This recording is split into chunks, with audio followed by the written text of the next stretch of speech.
Heart beat scan ఒక్క second లోనే world class 640 slide CT scan ఇప్పుడు మీ విస్టా ఇమేజింగ్ బంజారా హిల్స్ లో. కేసీఆర్ పేరు నామరూపాలు లేకుండా చేస్తానని రేవంత్ రెడ్డి అంటుంటే మీ పార్టీకి చెందినటువంటి 5 ఎమ్మెల్యేలే బీఆర్ఎస్తో టచ్లో ఉన్నారు అనేటువంటి కొన్ని హింట్స్ కూడా వస్తున్నాయి బీఆర్ఎస్ పార్టీ నుంచి. అసలు ఏం జరగబోతోంది? మనతో పాటుగా ఉన్నారు పొలిటికల్ అనలిస్ట్ ప్రకాష్ గారు. నమస్కారం అండి. అసలు ఏంటి తెలంగాణ రాజకీయాలు ఇంత ముందు కంటే కూడా ఇప్పుడు ఇంత క్యూరియస్గా ఇంట్రెస్టింగ్గా ఎందుకు మారాయి? అంటే కావాలని చేస్తున్నారమ్మా, ఎందుకంటే మేజర్ ఇష్యూస్ నుంచి అటెన్షన్ డైవర్ట్ చేయడానికి పొలిటికల్ ఇష్యూస్ను ముందు పెట్టడం అనేది జరుగుతూ ఉంటుంది. అంటే రేవంత్ రెడ్డి ప్రయత్నాలు అయితే చేస్తున్నాడు, బట్ ఘోరంగా ఫెయిల్ అవుతున్నాడు. ఇప్పుడు ఆయన ఇప్పటివరకు ప్రామిస్ చేసిన ఇవి కూడా నాట్ ఈవెన్ 10% ఫుల్ఫిల్ చేయలేదు. అందులో ప్రధానమైనది ఏంటంటే దాదాపు 65 లక్షల కుటుంబాలు, రైతు కుటుంబాలకు ఆయన ఇస్తానన్న ఖరీఫ్లో వేయాల్సిన రైతు బంధు ఇప్పటివరకు పడలేదు. సరే, 42 లక్షల కుటుంబాలేమో రుణమాఫీలో ఉన్నాయి. అందులో 28 లక్షల కుటుంబాలకే రుణమాఫీ ఇచ్చినట్టుగా వాళ్ళే చెప్తున్నారు. అంటే ఇంకా 14 లక్షల కుటుంబాలకు అక్కడ అందాల్సి ఉన్నది. రకరకాల కొరీస్ పెట్టి తప్పించుకోవడానికి ప్రయత్నం చేశారు. అది రైతులకు అర్థమైపోయింది. వీళ్ళు మమ్మల్ని ఎలిమినేట్ చేయడానికి గతంలో ఎన్నడూ లేని నిబంధనలు. రుణమాఫీ రాష్ట్రానికి కొత్త కాదు. వైఎస్ రాజశేఖర రెడ్డి అప్పటి కూడా రుణమాఫీ చేస్తూనే ఉన్నారు. అదే కాంగ్రెస్ పాలనలో కేసీఆర్ గారు వచ్చినాక 2 సార్లు రుణమాఫీ చేశాడు. ఆ రుణమాఫీకి ఏ నిబంధనలు ఉన్నాయో అవే పెట్టకుండా మీరు కేంద్ర ప్రభుత్వంలో తీసుకొని ఉండాలి, అక్కడ వాళ్ళు ఇచ్చే సపోర్టు, ఇది రైతు బంధు లాంటిది ఒక స్కీమ్ ఉంది కదా కేంద్ర ప్రభుత్వం, అది మీరు తీసుకొని ఉంటేనే ఇది తీసుకోవడానికి ఎలిజిబుల్, లేదా మీరు రేషన్ కార్డు ఉండాలి, ఇట్లాంటివన్నీ పెట్టి ఏం చేశారు, కుటుంబంలో ఒక్కరికే ఇస్తాం, తర్వాత మీరు అన్ని పే చేయాలా డ్యూస్ అన్ని, ఇట్లాంటివన్నీ పెట్టి వాళ్ళ చిక్కుల్లో పెడుతున్నారనే సంగతి రైతులకు అర్థమైంది. రెండవది ఏంది, ఖరీఫ్లో ఇవ్వాల్సిన రైతు బంధు ఇప్పుడు రబీ స్టార్ట్ అవుతుంది, ఈ రోజు వరకు ఇవ్వలేదు. ఇస్తాడన్న ఆశలు కూడా లేవు, ఎందుకంటే పెన్షన్లే వేయలేకపోతున్నాడు. పెన్షన్ల దగ్గరనే ఇప్పుడు వాయిదాలు పడతా ఉంది. అంటే ఇటువంటి సిచ్యువేషన్ వచ్చినప్పుడు చాలామంది సాలరీస్ లేట్ అవుతున్నాయి, ఇంకా ఆయన ఇస్తాడనే నమ్మకం కూడా ఎవరికి లేదు. అంటే దీని నుంచి డైవర్ట్ చేయడానికి ఆయన ఈ పొలిటికల్ క్యాంపెయిన్లన్నీ తీసుకుంటున్నారు. బాంబులు వెళ్తాయి, అరెస్టులు, ఇట్లాంటివన్నీ చిన్న చిన్న వాటిని పట్టుకొని పెద్దగా ప్రచారం చేయడం. వాళ్ళకు కూడా కాంగ్రెస్ పార్టీకి సోషల్ మీడియా ఉంది, ఆ ఛానల్స్ అన్నింటినీ కూడా ముందు పెట్టి వాటితో బాగా క్యాంపెయిన్ చేయించడం. ఇది మెయిన్గా డైవర్షన్ పాలిటిక్స్ అనేది నెంబర్ 1. నెంబర్ 2 ఏంటంటే అపరిపక్వత. అసలు రేవంత్ రెడ్డిని ప్రజలు ఎన్నుకున్నది కేసీఆర్ గారి కంటే మంచి పాలన ఇవ్వాలని కదా, ఒక మార్పు రావాలన్నారు కదా. మరి ఎక్కడ ఇప్పుడు ఈ 10 నెలలల్లో కేసీఆర్ కంటే మంచి నిర్ణయం తీసుకున్నది ఒకటన్ను ఉందా? నాకు నచ్చింది ఏంటంటే మొత్తం ఈ పీరియడ్లో ఆయన తీసుకున్న వాటిల్లో స్కిల్ యూనివర్సిటీ. సరే, దానికి ఏం చెప్పిండో, ఆయనకి ఏమి ఇస్తా అన్నాడో తెలియదు, బట్ ఆయన 100 కోట్లు డొనేట్ చేస్తా అన్నాడు. 200 కోట్లు మెగా వాళ్ళు ఇచ్చారు. అయితే ఇప్పుడు దాంతోనే ఒక స్కిల్ యూనివర్సిటీ అని పెడుతున్నాడు. అదొకటి మంచి డిసిషన్, నాకు నచ్చింది. ఇంకా ఆయన తీసుకున్న డిసిషన్స్లలో మళ్ళీ ఫిబ్రవరి వస్తుంది, ఇప్పటి వరకు అతి లేదు గతి లేదు. అంటే ఇయర్ ఎండింగ్ వరకు కూడా అది మొదలయ్యే పరిస్థితి కనబడతలేదు. ఇంకా పథకాల గురించి అయితే అసలు చెప్పాల్సిన అవసరం లేదు, అన్ని పెండింగే ఉన్నాయి. కళ్యాణ లక్ష్మి, షాదీ ముబారక్, ఏ పథకం కూడా ప్రాపర్గా వాళ్ళకు పేమెంట్స్ అయితే లేవు.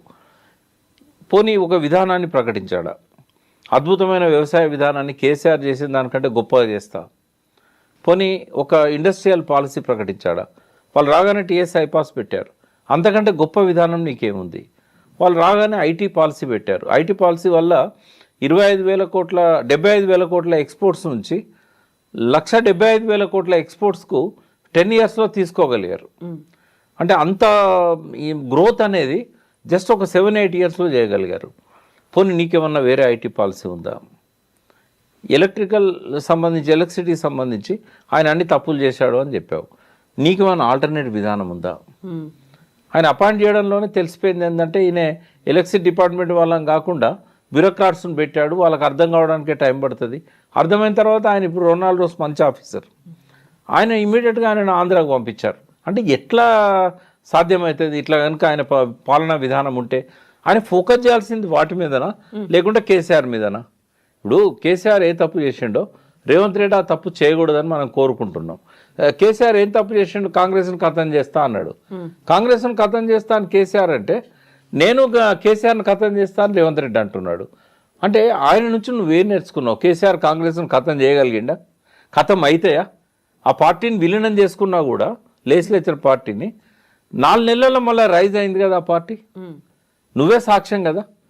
మరి నువ్వు కేసీఆర్ను ఖతం చేయగలుగుతావా, చేస్తావా? కేసీఆర్ను ఒకవేళ నువ్వు 200 ఏళ్ళు వెనుకో నడిపిండు, 1000 ఏళ్ళు వెనుకో నడిపిండు అని నువ్వు చెప్పొచ్చు. కానీ ప్రజల మైండ్లో కేసీఆర్ చేసిన అభివృద్ధి ఉంది. ఆయన తప్పులను ప్రజలు క్షమించలేదు. ఆయన కొన్ని తప్పులు చేసిండు కేసీఆర్. అహంకారం అన్నారు, ఉద్యమకాలను పట్టించుకోలేదన్నారు, ద్రోహులను తెలంగాణ ద్రోహులకు గొప్ప పదవులు ఇచ్చాడని చెప్పారు. ఇవన్నీ కూడా ప్రజలు క్షమించలేదు కేసీఆర్ను. ఆయన బుద్ధి చెప్పారు, ఓడించారు. బట్ నీ పరిస్థితి, నువ్వు కేసీఆర్ కంటే గొప్ప పేరు ప్రఖ్యాతులున్న వ్యక్తివి కానే కాదు. కొత్తగా వచ్చినావు, చిన్న స్థాయి నుంచి ఎదిగినావు. నువ్వు ఆయన నుంచి నేర్చుకోవాల్సింది ఏంటిది? అట్లా కథం అయితే ఆ పార్టీలు, అట్లా వ్యక్తిత్వాలు కథం అవుతాయా? కేసీఆర్ ఒక లెజెండ్. తెలంగాణ విషయంలో ఎవ్వరు ఏమన్నా కూడా ఆ క్రెడిబిలిటీ కేసీఆర్కే కదా ఇవ్వాల్సింది. సోనియా గాంధీ ఇవ్వచ్చు, బీజేపీ సపోర్ట్ చేయొచ్చు. కానీ కేసీఆర్ అనేవాడు ఉద్యమాన్ని మొదలు పెట్టకపోతే, ప్రజల లోపల భావజాల వ్యాప్తి చేయకపోయి ఉంటే, శాంతియుతంగా దాన్ని 14 ఏళ్ళు నడపకపోయి ఉంటే, వీళ్ళందరూ ఎందుకు సపోర్ట్ చేసేవాళ్ళు, ఎందుకు ఇచ్చేవాళ్ళు? అంటే అటువంటి ఒక లెజెండ్ను ఖతం చేయడం సాధ్యమవుతుందా? అంటే అది పిచ్చి ఆలోచన కాదా? ఇటువంటి వాటితో పేపర్లలో హెడ్డింగులు నింపడం, ఇటువంటి వాటితో మీడియాలో సెన్సిటైజ్ చేయడం, అసలు విషయాన్ని పక్కదారి పట్టేయడం. ఆయనకు తెలిసిన విద్య ఏంటంటే డైవర్షన్ పాలిటిక్స్. మరి ఈ రకంగా ఆయన పరిపాలన ఉంటే ఎన్ని రోజులు ఉంటాడు ఆయన? నేనే అన్నాను ఒకసారి మీ ఛానల్లో, రేవంత్ రెడ్డి రైజ్ అయ్యే మనస్తత్వం ఉన్నాడు, పరిస్థితికి తగ్గట్టుగా ఎదుగుతాడు, 10 years ఉన్నా ఆశ్చర్యపోనక్కర్లేదు అన్నాను. ఇంకా 10 months ఉంటాడు అనేది నాకు సంశయం. పరిస్థితి అట్లా ఉన్నది ఇప్పుడు. సో కేసీఆర్ని కేటీఆర్తోనే అడ్డు తొలగించుకున్నాము, ఇప్పుడు బావమరిదితో అడ్డు తొలగించుకుంటాం, ఆ తర్వాత హరీష్ని ఏం చేయాలో మాకు తెలుసు అనేటువంటి ఈ స్టేట్మెంట్లు కూడా. అంటే ఇప్పుడు కాంగ్రెస్లో సమర్థులైన నాయకులు 1-2 ఉండొచ్చు, కానీ టీఆర్ఎస్లో చాలామంది ఉన్నారు. ఒక్క వ్యక్తిత్వాన్ని నువ్వు ఖతం చేయాలనుకుంటే ఇంకొక వ్యక్తిత్వం రైజ్ అవుతుంది. అక్కడ ప్రాబ్లం ఏం లేదు వాళ్ళకి, పార్టీకి కానీ అక్కడ నాయకులకు కానీ. అది సాధ్యం కూడా కాదు ఆయనకి. రోజు రోజుకు పతనం అవుతున్నది రేవంత్ రెడ్డి, రోజు రోజుకు సింపతి పెరుగుతున్నది కేసీఆర్ మీద. ఆయన బయటికి రాకపోయినా కూడా కొండంత సింపతిని ఇప్పటికే గెయిన్ చేసుకున్నాడు. ఇంకో 2 ఏళ్ళు రాకపోయినా కూడా ఆయనకు వచ్చే నష్టమే. మీరు ఇప్పుడు ఒక మాట అన్నారు, రేవంత్ రెడ్డి ఇంకో 10 నెలలు ఉంటారా లేదా అనేది డౌట్ వస్తోంది అనేది. ఎందుకని నిన్నటి నుంచి సోషల్ మీడియాలో నెక్స్ట్ సీఎం ఉత్తమ్ కుమార్ రెడ్డి అనేది సోషల్ మీడియాలో సర్క్యులేట్ అవుతుంది అంత వైరల్గా? అంటే ఫస్టే ఉత్తమ్ కుమార్ రెడ్డి పేరు ఉందమ్మా, ఆయనకు ఇస్తే బాగుండు. ఎందుకంటే ఆయనంత లాయల్గా సోనియా రాహుల్ కుటుంబానికి ఇంకొకరు ఎవరు లేరు తెలంగాణలో. కాబట్టి ఈ లాయల్టీ అనేది ఎప్పుడు కూడా పార్టీలలో ప్రధాన అంశంగా ఉంటుంది. కాబట్టి ఆయన పేరే ముందు వచ్చింది. బట్ ఉత్తమ్లో మైనస్ పాయింట్ ఏంటంటే ఆయన కరప్టెడ్ కాదు. రెండవది, ఎవరిని బలవంతం చేసి పార్టీ కోసం ఫండ్స్ అడిగే మనిషి కాదు. ఎలక్షన్స్ వచ్చినప్పుడు ఇతర రాష్ట్రాలలో ఆ పార్టీకి చాలా ఫండ్స్ అవసరం ఉంటాయి. ఇప్పుడు మొన్న హర్యానా ఎలక్షన్ అయింది, జమ్మూ కాశ్మీర్ అయింది, ఇప్పుడు మహారాష్ట్ర, జార్ఖండ్, ఢిల్లీ ఇవి కాబోతున్నాయి. అయితే ఈ ఎలక్షన్స్లలో ఫండింగ్ అనేది చాలా చాలా ఇంపార్టెంట్. అది రేవంత్ రెడ్డి చేయగలుగుతాడు. కాబట్టి ఈ ఎలక్షన్స్ అయ్యేదాకా ఆ రేవంత్ రెడ్డిని ఆ రకంగా ఉపయోగించుకొని, ఈయన కాంగ్రెస్ పార్టీకి ఈయన పాలనా విధానం కావచ్చు, ఈయన ఆలోచన ధోరణి కావచ్చు, రోజు రోజుకు నష్టం చేస్తున్నది అనేది వాళ్ళకున్న రిపోర్టు. ఎవ్రీడే రిపోర్ట్స్ పోతుంటాయి. వాళ్ళకు ఉండే నెట్వర్క్ వాళ్ళకు ఉంటుంది, ఇండిపెండెంట్ నెట్వర్క్ ఉంటుంది. అసమ్మతివాదులు కూడా రిపోర్ట్స్ పంపిస్తూ ఉంటారు. రెండింటిని బేరేజ్ వేసుకొని చూసినప్పుడు ఏంటంటే, రాబోయే రోజుల్లో మున్సిపల్ ఎన్నికలున్నాయి, లోకల్ బాడీస్ ఎన్నికలున్నాయి. పార్టీ కింద నుంచి మనం పటిష్టం చేయాలి. బట్ ఈయన చేస్తున్న పద్ధతి చూస్తే డైల్యూట్ అవుతున్నది. హైదరాబాద్లో అసలే పార్టీ బలహీనంగా ఉంది. ఇక్కడ ఎమ్మెల్యే సీట్ ఒక్కడు కూడా రాలేదు వాళ్ళకి. అవుట్స్కట్స్లో ఒక మల్లెడ్డి రంగారెడ్డి తప్ప, అది కూడా ఆయన వ్యక్తిగత ఇమేజ్తో 3 సార్లు ఓడిపోయిండు, 2 సార్లు. ఆయనకున్న లాస్ట్ టైం కూడా కేవలం 200-300 ఓట్లతో పోయిండు. ఆ సింపతితో మల్లెడ్డి రంగారెడ్డి గెలిపించారు. పార్టీ మీద సింపతి కాదు అది. కాంగ్రెస్ పార్టీ నామరూపాలు లేకుండా పోయింది సిటీలో. కార్పొరేటర్స్ కూడా ఎక్కువ 1 or 2 తప్ప గెలవలేని పరిస్థితి, ఒక్కడే గెలిచినట్టున్నాడు. అయితే ఇట్లాంటి సిచ్యువేషన్ అప్పుడు ఆ గెలిచిన అతను కూడా మళ్ళీ బీఆర్ఎస్లోకి వచ్చాడు. సో నెక్స్ట్ ఎలక్షన్స్లలో ఆ పార్టీని బలోపేతం చేయాలంటే ఎక్స్ట్రా ఎఫర్ట్స్ పెట్టాలి. పోనీ పార్టీ ఎక్కువ మంది కూడా ఎమ్మెల్యేలు అందులో కలిసిన వాళ్ళు కాదు. ఇప్పుడు ఎక్కువ మంది బీఆర్ఎస్ ఎమ్మెల్యేలు గెలిచిన వాళ్ళంతా బీఆర్ఎస్లోనే ఉన్నారు. ఒక ప్రకాష్ గౌడ్, గాంధీ ఇట్లాంటి ఒక 2-3 పోయి ఉండొచ్చు, కానీ ఎక్కువ మంది ఇక్కడ ఉన్న వాళ్ళందరూ కూడా బీఆర్ఎస్తోనే ఉన్నారు. ఈ సిచ్యువేషన్లో హైదరాబాద్ మేయర్ టార్గెట్ చేసినప్పుడు ఎట్లా వస్తుంది మేయర్, కార్పొరేటర్స్ ఎట్లా గెలుస్తారు? అంటే ఇదంతా చూసినప్పుడు ఏంటంటే పార్టీకి కొంచెం ఆలోచనలు మొదలైనవి. రెండవది రూరల్లో కూడా పర్ఫార్మెన్స్ బాగాలేదు. ఎందుకంటే పథకాలు ఇవ్వలేకపోవడం. ఇప్పుడు రైతులను ఎక్కువ ఉన్నది రూరల్లో రైతులే. 62 లక్షల కుటుంబాలు అంటే ఏంది? నువ్వు రైతు బంధు చేయకపోతే వాళ్ళు ఓట్లు వేస్తారా? అంత కేసీఆర్ బెటర్, 5,000 ఇచ్చినా కూడా టైంకి ఇచ్చిండు అని అంటారు కదా. ఆయన బాధలేందో ఆయన పడ్డాడు. మళ్ళీ పోనీ అప్పులు చేయకుంటే ఏమైనా ఉన్నాడా? ఇప్పటికి 80,000 కోట్లు అప్పు అయింది. కేసీఆర్ని అప్పుల పాలు చేసిండు, అప్పుల కుప్ప చేసిండు అని తిట్టాడు. ఇదే రేషియోలో ఆయన అప్పులు చేసుకుంటూ పోతే ఆయన 6 లక్షల కోట్లు చేస్తే 10 లక్షల కోట్లు చేయాల్సి వస్తుంది. ఆయన ఏమో అప్పులు చేసి ఆయన డెవలప్మెంట్ యాక్టివిటీస్ మీద పెట్టాడు. ఈయన అప్పులు చేసి పథకాలకు డబ్బులు ఇస్తున్నాడు. అంటే ఆయన చేసిన దానివల్లనేమో రెవెన్యూ పెరిగింది. 50,000 కోట్ల రాబడి నుంచి 1,50,000 కోట్లకు పోయింది రాష్ట్ర బడ్జెట్. ఈయన చేసిన దానివల్ల రెవెన్యూ తగ్గింది. ఈ వడ్డీలకు వాటికే ఈ పథకాలకే సరిపోతూ ఉన్నాయి. అంటే ఒక అనుభవం లేదు, ఒక విధానం లేదు, ఒక థింక్ ట్యాంక్ లేదు, ఉన్నదో లేదో మనకు తెలియదు. బట్ ఎవరైతే ఏం అడ్వైజ్ ఇస్తున్నాడు కనబడతలేదు. పోనీ అధిష్టానం ఏమన్నా ఆయన ఒప్పించేమన్నా మంచి నిర్ణయాలు తీసుకుంటామా? వాళ్ళ అనుభవజ్ఞులు. ఇప్పుడు సెంటర్లో ఉన్న కాంగ్రెస్ పార్టీ అనేది 100 ఏళ్ళ పైన చరిత్ర ఉన్నది. అలా చాలామంది జయరాం రమేష్ లాంటి వాళ్ళు, ఇట్లాంటి మేధావులు చాలామంది ఉన్నారు. మరి వాళ్ళన్నా గైడ్ చేయాలి ఈయనను. ఇంకోటి, ఇండిపెండెంట్ సీఎం కానే కాదు, ఏ డిసిషన్ తీసుకోవాలన్నా కూడా ఇప్పటివరకు కనీసం కార్పొరేషన్ చైర్మన్లను పెట్టే ఈ అధికారం లేదు ఈయనకు. ఇప్పుడు 10 నెలలు అయినా కూడా క్యాబినెట్ ఎక్స్పాన్షన్ చేయలేదు. అసలే మంత్రివర్గంలో తక్కువ మంది ఉంటారు తెలంగాణలో. ఉన్నదే మొత్తం సీఎంతో కలిపి 18 మంది. అందులో 6 వేకెన్సీలు పెట్టాడు. అంటే దాని అర్థం ఏంటంటే is not an independent CM, he cannot take his own decisions. మరి ఇట్లా ఉన్నప్పుడు ఎట్లా ప్రజలకు నమ్మకం వస్తుంది? పార్టీ ఎట్లా బలోపేతం అవుతుంది? మరో పక్కన 2-3 వర్గాలు కొట్టొచ్చినట్టు కనబడుతున్నాయి ఆ పార్టీలో. వాళ్ళు ఎప్పుడు ఎటు జంప్ అవుతారో తెలియదు. ఈయనకు ఉన్న మెజార్టీ ఎంత? 5 సీట్లు. ఏది ఏమైనా జరగవచ్చు కదా.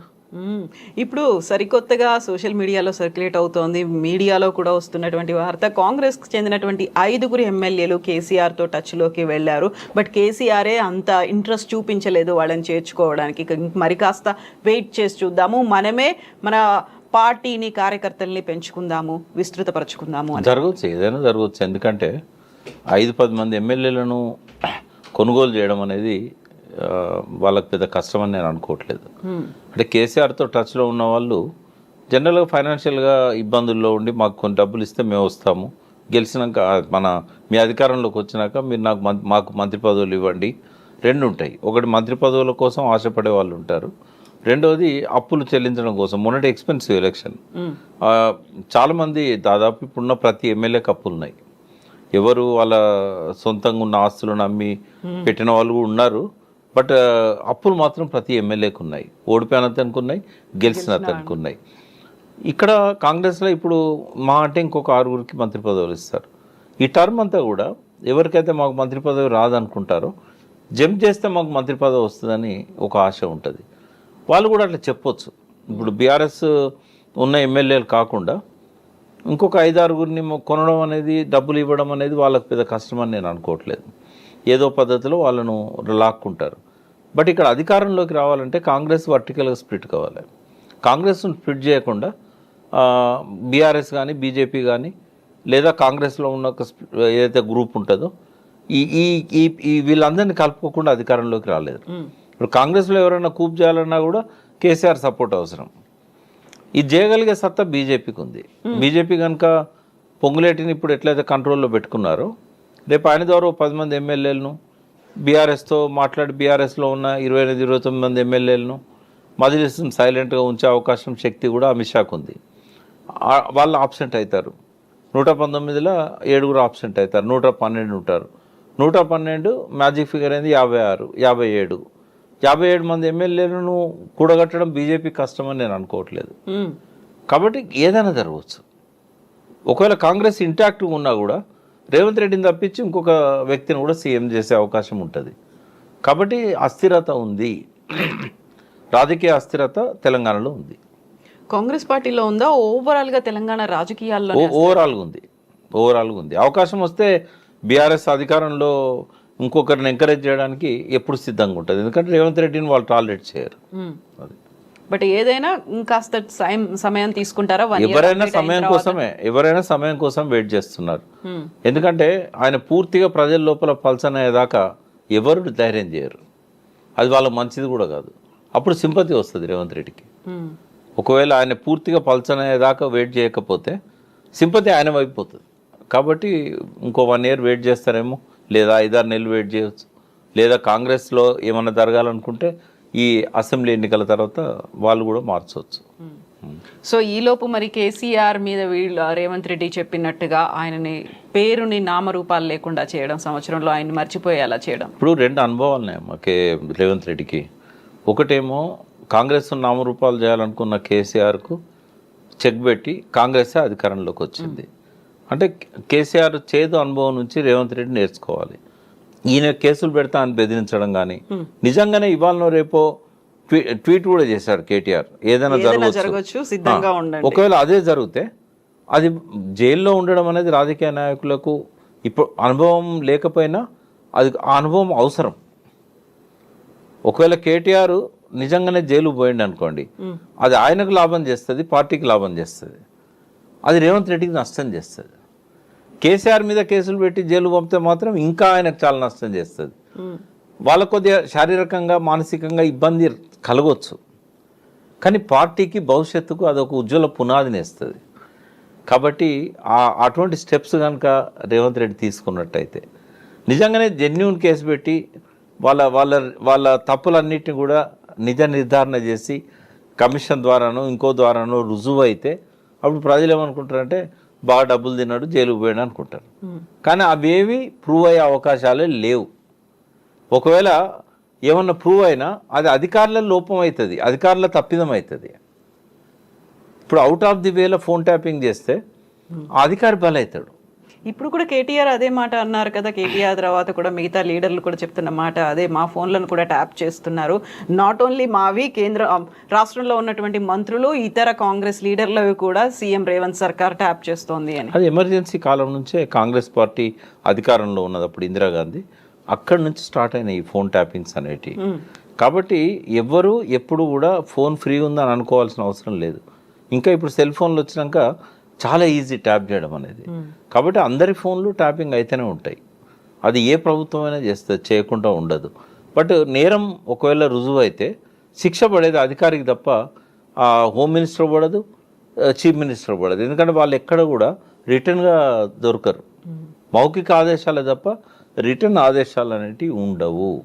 ఆ మౌఖిక ఆదేశాలు కూడా ఎట్లుంటాయి, ఇంటెలిజెన్స్ చీఫ్ను ఇంట్లోకి పిలుచుకొని చిన్నగా మాట్లాడతారు వాళ్ళ చెవిలో వినబడేటట్టు. ఆయన రికార్డ్ చేయడానికి కూడా ఉండదు. వాళ్ళదే తప్పు అవుతుంది. ఇప్పుడు కాళేశ్వరంలో నిన్న ఆయన నల్ల వెంకటేశ్వర్లు గారు స్టేట్మెంట్ ఇచ్చారు. ఈ డిజైన్స్ అన్నీ అప్రూవ్ చేసింది కేసీఆర్ గారే. ఆయన అప్రూవ్ చేస్తాడు, పెట్టింది ఎవరు? ఆయన ఏమన్నా ఇరిగేషన్ ఎక్స్పర్టా? మీరు పెట్టారు, ఈ డిజైన్ బాగుంది సార్, ఇది పోదాం, సరే మీరు ప్రపోజ్ చేయండి, నేను సంతకం పెడతా అంటాడు. ఒక ముఖ్యమంత్రిగా అంతకుమించి ఆయన చేయగలిగింది ఏం లేదు కదా. కాబట్టి డిజైన్ ఒకవేళ డిఫెక్టివ్ ఉండి లేదా ఎక్సెస్ పేమెంట్స్ అయితే ఆ ప్రపోజల్ సైన్ చేసిన సిఈ బలవుతాడు, ఈఎన్సీ బలవుతాడు, కానీ కేసీఆర్ కాడు. ఏదైనా అంతే. ఎక్కడన్నా మౌఖిక ఆదేశాలతో మనీ రిలీజ్ చేసినా కూడా, ఇప్పుడు F1 అదేదో అయింది కదా, అయినప్పుడు అరవింద్ ఐఏఎస్ ఫార్ములా ఆయన ఏమన్నాడు, కేటీఆర్ చెప్తే నేను రిలీజ్ చేసిన మనీ అంటాడు. నువ్వు కేటీఆర్ చెప్తే రిలీజ్ చేస్తావు? చేయకూడదు కదా.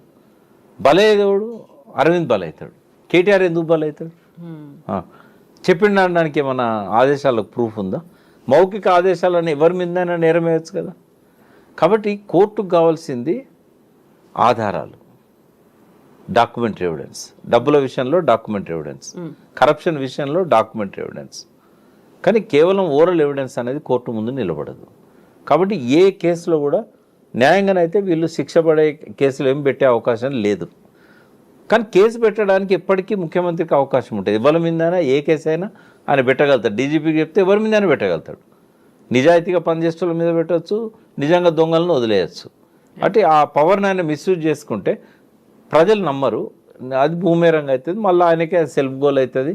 కొంతకాలం ఇలాంటి సస్పెన్స్ అనేది కొనసాగుతుంది తప్ప ఆ తర్వాత ఒక క్లియర్గా అయితే పిక్చర్ కనిపిస్తుంది. అంటే ఆయన డైవర్షన్ పాలిటిక్స్ చేయాలనుకున్నంత కాలం ఇటువంటి సెన్సేషన్ నడుస్తూనే ఉంటుంది. కానీ ఆ జనం అంత పిచ్చోళ్ళు ఏం కాదు, వాళ్ళకు రోజు రోజుకు దినదిన గండంగా బతుకుతున్నారు. మళ్ళీ ఆర్థిక వ్యవస్థ ప్లస్ వ్యవసాయ వ్యవస్థ రెండు సంక్షోభంలోకి పోతున్నాయి. మళ్ళీ ఆత్మహత్యలు పెరిగినాయి. వృత్తి పని వాళ్ళు కూడా మళ్ళీ ఆత్మహత్యలు మొదలుపెట్టారు. ఏది చేనేత కార్మికులు కానీ ఇట్లాంటి వాళ్ళు. ఈ లాస్ట్ 8 yearsలో ఆత్మహత్యలు బాగా తగ్గినాయి. మళ్ళీ ఇప్పుడు 6 నెలల నుంచి మళ్ళీ ఆత్మహత్యలు పెరుగుతున్నాయి. బట్ ఈయన ఎంత డైవర్షన్ పాలిటిక్స్ చేసినా ప్రజలకు ఉండే మెసేజ్ ప్రజలకు ఉన్నది. ఎస్ ప్రకాష్ గారు, థ్యాంక్ యూ సో మచ్ అండి. Thank you.